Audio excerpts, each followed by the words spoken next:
কথা ছাড়া আর কারো কথা শুনি না। শোনো, আমার বোন আমার বাসায় থাকতে পারবে না, এটাই আমার শেষ কথা। মা বাবা মারা যাওয়ার পর তাকে অনেক স্যাক্রিফাইস করেছি, কিন্তু আমি যখন বাচ্চাটা কোলে নিতে বলেছিলাম তখন আমার বোন আমাকে বলল তার নাকি পড়াশোনা করতে হবে, সে বাচ্চা নিতে পারবে না। আর আমিও সাথে সাথে বললাম এই বাসায় তার আর জায়গা হবে না। রিমা বলল, সামান্য একটা বিষয় নিয়ে আপনি আপনার মা বাবা হারা ছোট বোনকে বের করে দিয়েছেন। নাবিলা বান্ধবীকে বলল, বোন তোকে কোনো পাত্তা দেবে না, আমি তোকে অনেক করে বললাম এখানে না আসার জন্য, তবুও তুই নিয়ে এসেছিস, চল আমি বের হয়ে যাব। সাগর বলল, তাড়াতাড়ি বের হ। মেজাজটা খারাপ করে দিল। লিমা শেষ একটা কথা বলল, আপনি কিন্তু একদিন কান্না করবেন এই বোনের জন্য, কথাটা মাথায় রাখবেন। বলেই দুজনেই বের হয়ে গেল।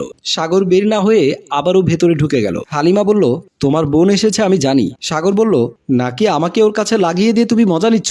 হালিমা বলল, তুমি বিশ্বাস করো ওর চেহারাটা আমার দেখতে ইচ্ছে করছে না, তাই আমি বের হয়ে কিছু বলিনি। যদি বলে বের হয়ে যেতাম তাহলে আমি চুলের মুঠি ধরে ধাক্কা দিয়ে বের করতাম। তাছাড়া তুমি চাকরির ইন্টারভিউ না দিতে গিয়ে আবার এখানে কেন চলে এসেছো? সাগর বলল, কিভাবে যাব আমাকে বলো তো? এদিকে তুমিও বের হচ্ছ না, অন্যদিকে আরেকটা মেয়ে নিয়ে এসে